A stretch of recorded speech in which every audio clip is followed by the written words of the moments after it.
Bienvenidos, hoy día vamos a dibujar en nuestro AutoCAD una planta de arquitectura.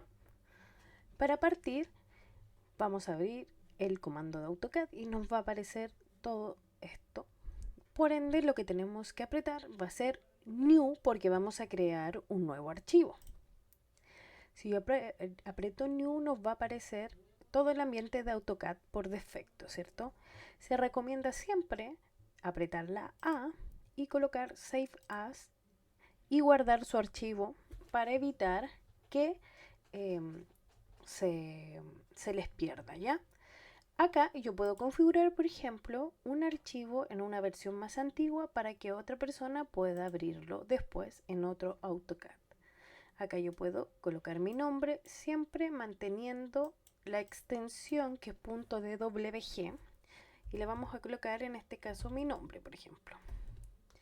Le coloco Stephanie.dwg, coloco Save y queda guardado. Si nos damos cuenta, en la barrita superior nos aparece la ubicación en donde yo tengo mi archivo. Además, y nos aparece que está en el escritorio. Es importante que cuando nosotros creemos nuestro archivo, lo primero que hagamos sea la configuración de las unidades de nuestro AutoCAD. Eso lo podemos hacer anotando en el teclado Unit, coloco Enter y me va a aparecer esta tablita en la cual podremos configurar las líneas y los ángulos. Las líneas y los ángulos en este caso nos dice que es con decimal, pero la precisión es que después del punto vienen 4 decimales. Yo en mi caso lo quiero trabajar con 2, así que lo puedo configurar. En el tema de ángulos yo puedo configurar decimales, por ejemplo pueden ser grados, minutos y segundos, en gradianes, en radianes. Estas dos generalmente se utilizan en topografía. Ya vamos a dejarlas en decimales degrees. También puedo modificar el tema de la precisión. La pincho y es después del punto 2 decimales y en esta parte tipo de unidad. En esta parte de acá yo puedo configurar el tipo de unidad. En este caso vamos a trabajar en meters, que significa metros. Le coloco OK y ya mi ambiente de AutoCAD quedó configurado. El primer paso para trabajar es configurar los layers y nos vamos a ir a Layer Properties.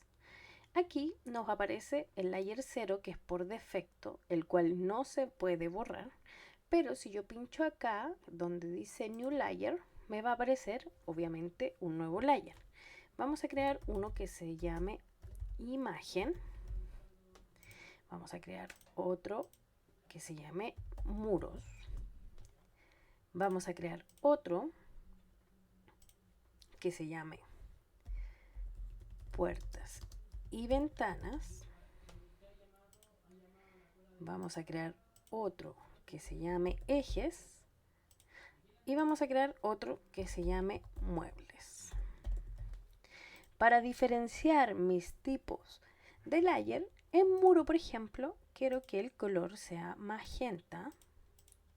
También quiero que el tipo de línea sea continuo y que su espesor sea de 40. También en puertas vamos a cambiar el color y le vamos a dejar verde. En los ejes la vamos a dejar white, pero vamos a modificar el tipo de línea porque no quiero que sea continua. Quiero que sea raya punto. Entonces, como aquí no aparece solo continuo, lo voy a tener que cargar en esta parte que dice load. Aquí aparecen una gama de tipos de línea. Ya la que vamos a usar nosotros se llama Dacho. Le coloco OK.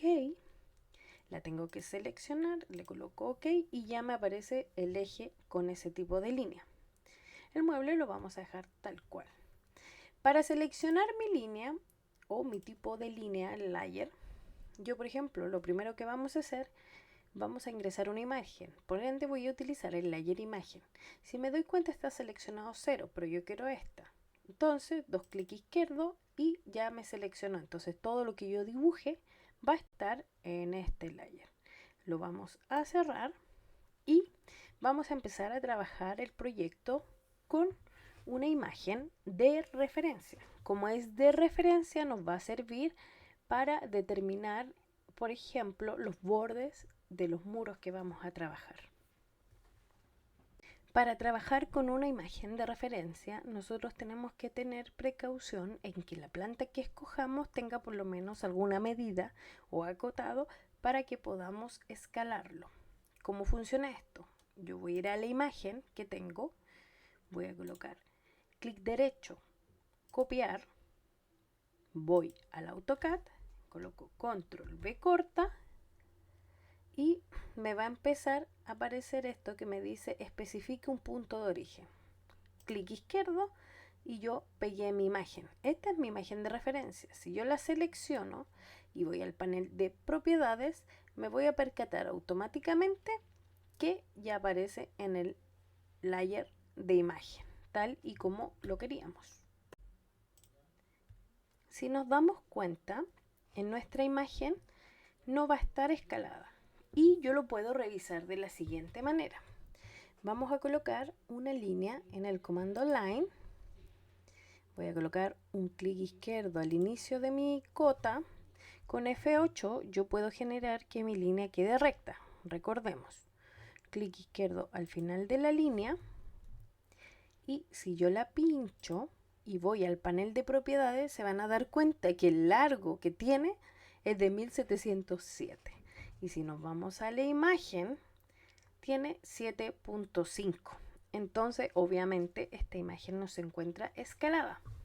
Para realizar el escalado, lo que tengo que hacer, comando Scale, selecciono mi imagen. Me va a pedir que especifique un punto. Voy a elegir un punto de mi imagen. Después me va a decir, quiero realizar una copia de una escala o quiero hacer una referencia. Yo coloco referencia, por ende coloco R. Enter y me va a decir especifique las referencias. Por ende voy a colocar un clic izquierdo en el inicio de la línea, un clic izquierdo al final de la línea y voy a poner con mi teclado numérico 7.5. Le coloco Enter y si se dan cuenta se achicó. La línea quedó grande porque no la escalé, por ende la vamos a borrar con un Enter. Yo voy a ir a mi dibujito y se achicó. Vamos a revisar si efectivamente tiene la escala que pedimos. Por ende, vamos a dibujar una línea en el mismo sector que habíamos dibujado antes. Y si nos acercamos, nos va a dar una referencia aproximada que es 7.49. Entonces, sí, este dibujo efectivamente se encuentra escalado. Ahora, si nosotros vamos a dibujar sobre este dibujo, lo ideal es que lo bloqueemos, porque si yo selecciono esta imagen y le pongo, por ejemplo, comando mover, ¿qué va a hacer? Me va a mover la imagen, obviamente. Pero si yo quiero que esto no me suceda, que cuando yo esté calcando mueva la imagen con todo y quede un desastre, yo voy a mi layer que aparece acá arriba, voy a la parte de acá donde sale el candado y me va a bloquear todo lo que esté en ese layer, en este caso la imagen. Entonces, si vamos otra vez al comando mover, yo voy a seleccionar mi imagen y no la puedo mover, no me deja porque está bloqueado. Entonces, teniendo esto, nosotros ya tenemos la base para poder empezar a dibujar.